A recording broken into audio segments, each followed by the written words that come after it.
What's going on, everybody? Crazy Dog back with another video, and this will be my Browns-Packers Week 16 preview as my 7-7 Cleveland Browns are on the road this Saturday. Yeah, you heard me.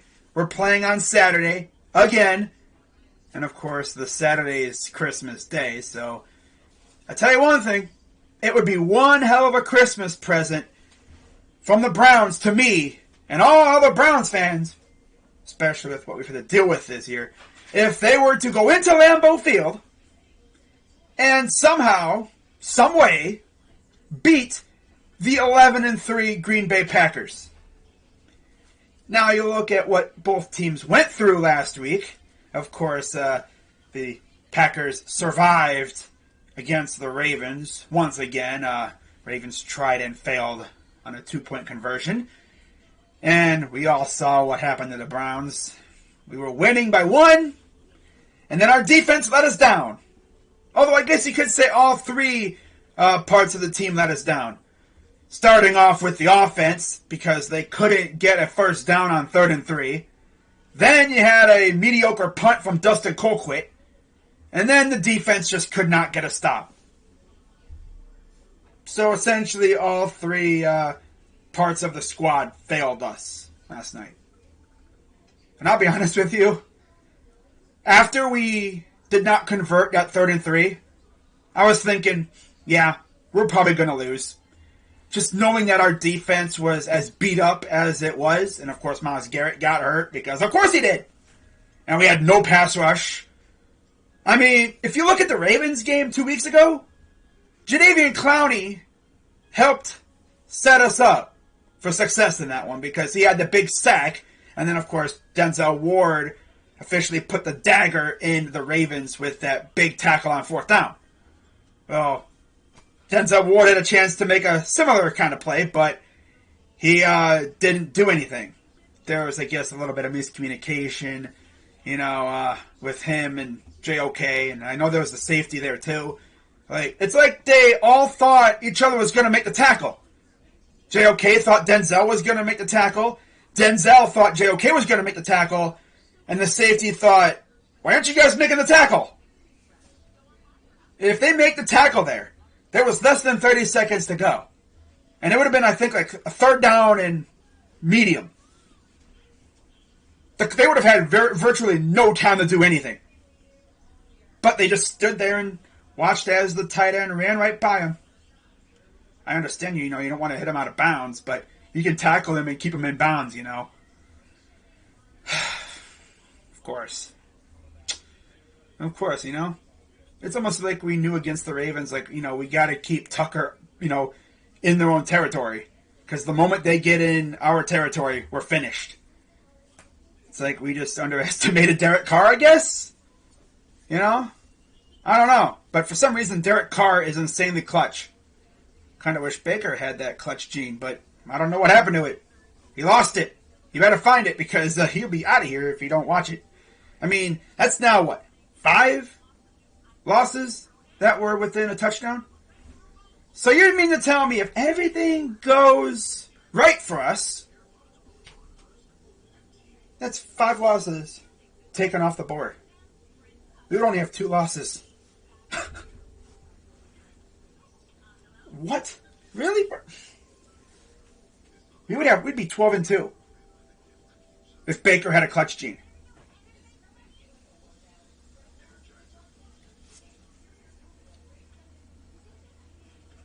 That pisses me off. If Baker had a little bit of clutch in him, we'd be 12-2, if anything, 10-4, 11-3. But no! Baker lost his clutch gene, and here we are, 7-7. Although, you don't blame this loss on Baker, because he didn't even play. Nick Mullins did good. He did as good as, he could do. Being as apparently this offense is just super vanilla. I didn't know you could get more vanilla than vanilla. But they've gotten even more vanilla. I mean, damn. It's almost like the defense knows what's coming. I mean, duh. Our offense is literally run Chubb, two or three plays and then punt, or maybe with a little bit of throwing here and there. Essentially, it's stop Nick Chubb and make the quarterback pass to beat you, especially because our receiving core has been unable to get open at times. Our receivers have had to make catches in traffic, and they haven't really been able to do that, aside from DPJ mossing somebody every now and then. And even last night, he had some trouble catching the ball. Although he did make up for it late in the game, though. But yeah, it was really good to have David Njoku back. We really missed him. Good to have him back. Of course, Harrison Bryant caught a touchdown. That was nice. Nick Chubb was Nick Chubb. Got over 1,000 yards for the season. So, that's nice to see. Now, before I get into really talking about this game, I got some news regarding the Packers. As first, we got Stacey Dale's tweet, and I quote, Matt LaFleur says right now he wouldn't anticipate left tackle David Bakhtiari or cornerback Jair Alexander playing this week versus Cleveland. Now, had Miles not been hurt, I'd be like, excellent. But Miles is hurt. I don't know the extent of his groin injury. But if he plays, I could see him getting a couple sacks on Aaron Rodgers. And then, of course, no Jair Alexander means Eric Stokes is probably going to be covering DPJ. Of course, they also got Rasul Douglas, who has had a resurgence in Green Bay. And then you got, Kevin King, too. I know Packers fans don't really like him too much. So I guess he might be the guy to try to bully in this one. But, yeah, man, that secondary for Green Bay is something else. And then we also got this as well. From Rob Demovsky, and I quote, Packers wide receiver Marquez Valdez-Scantling has been placed on the reserve COVID-19 list, and it's now MVS and Kenny Clark on it. Now, we'll see if they come off the list. It's possible, if they're vaccinated. I don't know their situation with that. But, man, if they miss MVS and Kenny Clark, those are going to be two guys that...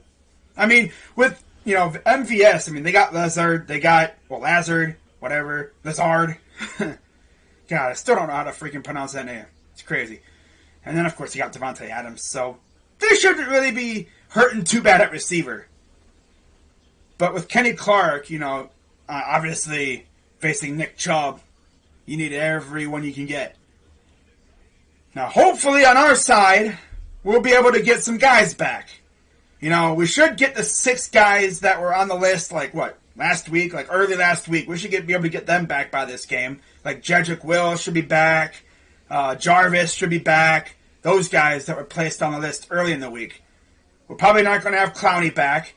I think we're going to get Baker back, literally last minute. Same with Kevin Stefanski. So that's nice, I guess. But yeah, this should be a fun game. I'm really interested to see how this team plays. I don't think out of the 20 or so guys we have out, we're probably going to get about 95% of them back, being as they were mostly on the list early in the week. Guys that were placed on the list 2 or a day before, like Clowney and Hudson, are not going to be back because they were placed on the list very late in the week. Unless they test out of it. If they do test out of it, well, let's go. If not, 10 days. Yep. So we'll see who comes back. Nobody was activated off the list today for the Browns, so we'll see who gets activated tomorrow, if anyone. I have to think that a couple people might test out of it tomorrow. And then, of course, we're waiting to see what happens with Greg Newsome. He's been out for a couple weeks with a concussion. We need him back because, it's, as they say, you don't know... you don't miss something until it's gone. Well, we really missed Greg Newsome and Troy Hill. Because I'll tell you one thing, MJ Stewart, not that guy. He's not that guy. But Javonte Moffitt, he's good. He's good. Yeah. He's got some potential in him. He made a big play against Derek Carr. Derek Carr looked like he was well on his way to scoring a touchdown on his own, and Moffitt said, no, no, no. Not today. At least not yet. But we really were hurting against the Raiders. Missing damn near 20 guys, of course. The Raiders pretty much played against a practice squad team, sprinkled in with some, starters. But now I see why they wanted this game to go as was on Saturday, because they knew that we were missing a ton of guys, and, a lot of our good starters were out. We didn't really get many people back anyway. It's like Browns fans on Twitter were talking, the game's suspended, or postponed 2 days. We're going to get 15 guys back. No. I wish. Probably would have won if we had even half those guys back. And like I said, this offense has just been so vanilla, man. No creativity. Where's the creativity, Kevin? Come on, bro. Get creative with it. Keep the defense off balance. Odell Beckham left, and so did, I guess, the receiver sweeps and the receiver reverses and stuff. Where did that stuff go? I mean, I know Jarvis has been out, so you can't do the receiver pass. But come on, bro. Get creative. To think, had you run a reverse with Schwartz on that 3rd and 3, they weren't expecting it. There was one guy, I think, in the area that could have stopped him. Or even if you just run Chubb to the left. Pull Teller like you always do. You probably would have got a first down. If not, it would have been 4th and 1. And then you get ballsy and you go for it. Because you got to figure if you don't get it, you're probably going to lose anyway. But, whatever. Put a lot of faith in his defense. It's almost like he forgot that he was missing half his freaking defensive starters. Because I know one thing. Had our defense been fully healthy, had our team been fully healthy, we'd probably blow out the Raiders. Because I don't see them beating us fully healthy. No. Of course, they were missing guys too. Which again, reinforces my point. With them missing so many guys, had we been fully healthy, for the most part, we probably beat them. Because we would have had Jarvis. Our secondary would have been good to go. Newsome, Hill, Ward, Greedy. By the way, good play, Greedy. Love to see it. Delpit, Harrison, Clowney, McDowell, Phillips, Wilson. Well, Walker came back. Didn't do much. See what I mean? If our defense was near fully healthy, we'd probably shut them down. Because they wouldn't be going up against MJ Stewart. They'd be going up against Troy freaking Hill. That's how much of a difference these guys make. I mean, imagine facing Troy Hill, but instead you got to face MJ Stewart. Now I see why the Raiders wanted to play us so bad on Saturday. Because they knew they'd be facing a lot of third stringers, and they'd be able to, destroy us. Because those third stringers are not very good. That's why they're third stringers. Those guys are primarily special teamers. Some of them do have good potential, but yeah, compared to what we have starting, nah. Oh well. So, like I said, we'll see what happens. If I hear anything else, I'll make a video about it. But, of course, tomorrow night I'll be live for the Cavs and Celtics with what little actual starters the Cavs have. It's going to be interesting to see what this team looks like. By the way, the Cavs just added another player to the protocol list, Ed Davis. So we only have, one legit center right now, and he's on a 10-day contract. Freaking Luke Cornett. Luke! Oh my god. This is tough. What did we do to deserve this? All of a sudden, all Cleveland teams are getting hit in the head by the bug. It's damn. Both my freaking teams were looking not bad. And then the freaking gods were like, no. Cleveland can't have too much success. We gotta, send them back down to earth a little bit. Really? They can't even let us have a little bit of fun? I guess they heard us saying, well, at least we got the Cavs. And they're like, you're right. We have the Cavs. We must infect them with the bug too. Because they can't have anything fun. It's illegal to have fun in Cleveland. Whenever their teams are good, we got to do something bad. Put their fans in depression. Make their fans mad and sad and depressed. And make them regret the decision to root for that team. But now it appears the bug gods or whatever have their eyes set on Kansas City. And of course they're playing the Steelers this week. Of course. I swear the Steelers' voodoo magic is way stronger than the Ravens' voodoo magic. Well, like they work in different ways. Because I swear the Steelers got to be one of the luckiest teams ever. For real, man. Why can't we have freaking voodoo magic? I know the Guardians have some voodoo magic, but it only really works against certain teams. It's like, come on, man. Why can't we be like that, man? Have things go our way for once. You know? God, it happens to my teams. Getting sick of it. God. I know I sound salty, but, bruh. Like, we have any little bit of fun, something's got to happen. That's why we can never really be fully optimistic. They always say, Cleveland fans always act like they're just waiting for the other shoe to drop. Well, look at this. Cavs are freaking looking good. Oh, sickness. Oh, Browns are looking good. Oh, sickness / injuries. Always got to be a freaking catch to it. And honestly, it's starting to piss me off. Like, what did we do to deserve this? Did someone make a deal with the devil that allowed us to win in 2016? But in turn, we would endure, like, years of misery again? Like, our teams are good, but let's make them miserable? Really? It's honestly getting on my nerves. Now, am I expecting a win this Saturday? To be honest, no. We're facing Aaron Rodgers in Lambeau on Christmas Day. And he's also like one touchdown pass away from passing Brett Favre for most touchdown passes in Packers history. So, of course, that would happen against us. Of course. It always does. Right? God.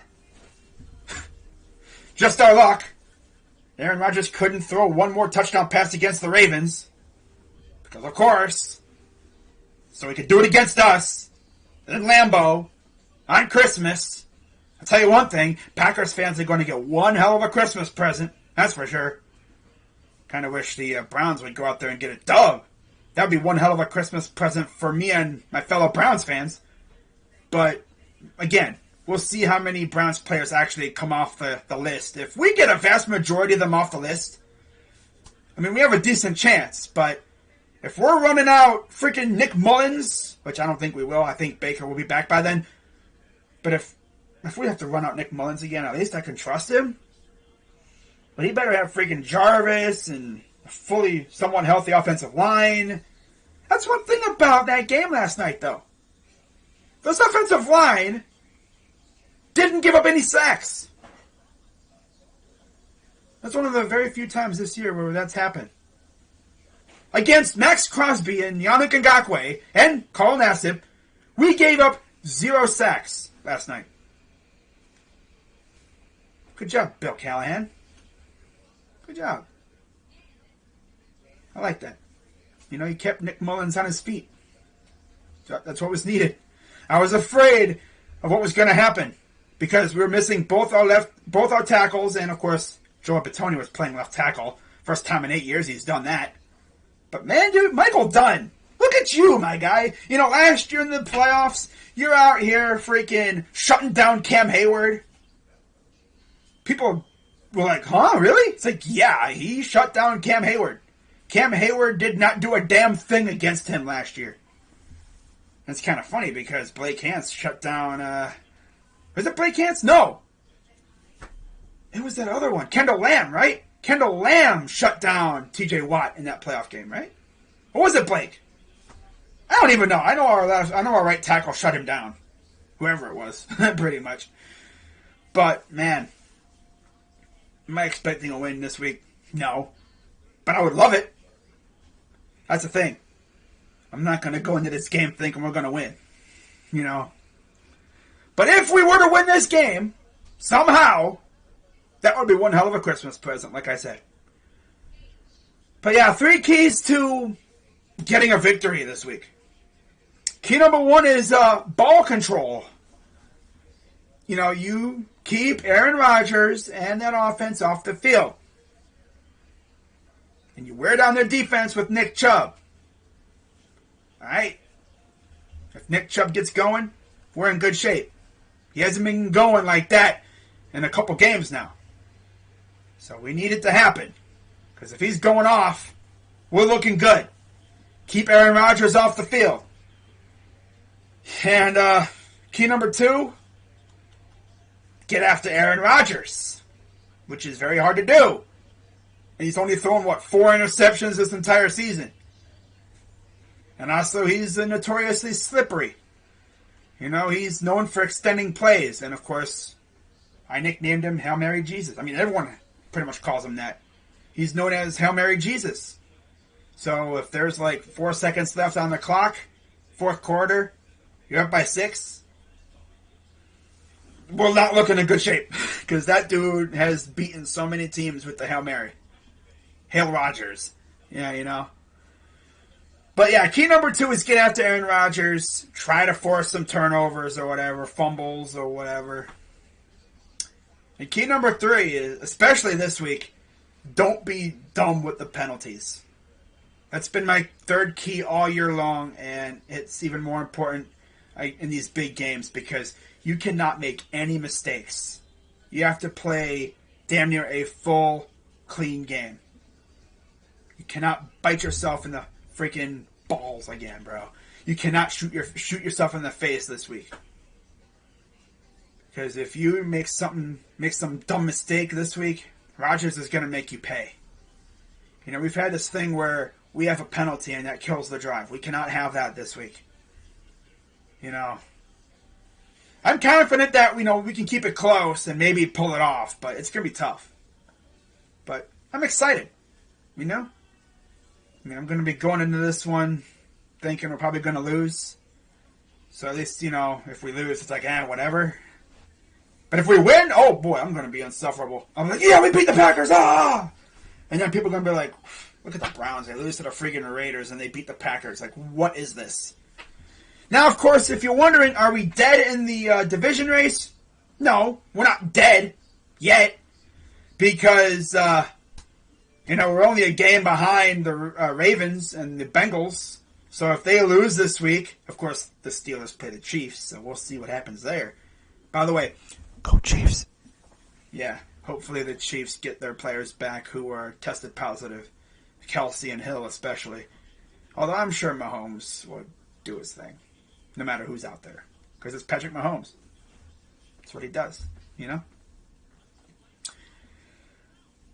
But, yeah, if the other 3 teams lose in the division and we win somehow, we're right back in the thick of it with 2 divisional games to wrap up the season against the Steelers next week and then, of course, the Bungles to wrap it all up.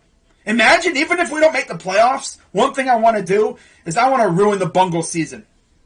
If we don't make the playoffs, I want to be that team that, brings them down with us. I want to end the Steelers and the Bungles season. I want to stomp on their throat and end their season. Bring them to the couch with us. Especially if the Bengals have a chance to clinch a playoff spot against us. Imagine week 18, winner goes to the playoffs, Browns Bungles. Ooh, at the dog pound. Ooh, boy, that would be nuts. But, it's asking an awful lot. A lot has to go right for that to happen. But you never know. It's the way the AFC North has been this year. The AFC North is what the NFC East was last year. It's like nobody wants to win the division. Like, literally, we had the division served to us on a silver platter, and we straight up said, nah, we did what the Bungles did last week. Nah, we don't want it. And here we are in 4th place again. Really? How do you dare pass up the first spot in the AFC North? we could have been in first place had we not been sick. You know, that would have been nice, but of course, just our luck. But yeah, I'm going to wrap this video up. Damn, 25 minutes. This has to be the longest video I've ever done. My God, it's going to take me 4 hours to freaking upload this thing. But yeah, my prediction for this game, if we win, it's going to be by like 3 points. Somehow Chase McLaughlin somehow clutches up. He's been unclutched these last couple weeks, so it'd be nice to see him go out there and, you know, win a game for us. That'd be nice. But again, that's asking an awful lot from him. But I'm going to say Browns win this one. If we win, I'm going to say it'll be like 31-28. I think that may be a little bit too much. Actually, I'm going to say probably 24-21. Browns win. Now, if we lose, I think it's going to be anywhere from like 28-17 to, God forbid, freaking 35-10. Something like that. I don't think it'll be like that. But if we lose, I think it'll be about like 2 touchdowns. Yeah. I'm going to say like 28-17 official. So, hopefully we win. But if we lose, it's whatever. You know? It's last night is still lurking in the back of my head. Like, we literally had that game won. But oh well. It's the way it goes. You know? I'm numb to it at this point. So, with that being said, I'm going to wrap this video up. Again, I'll be live tomorrow night for Cavs Celtics. Hope you guys tune in. It's going to be fun. But with that being said, I'm Crazy Dog 99. Let's go Browns. And I'm out.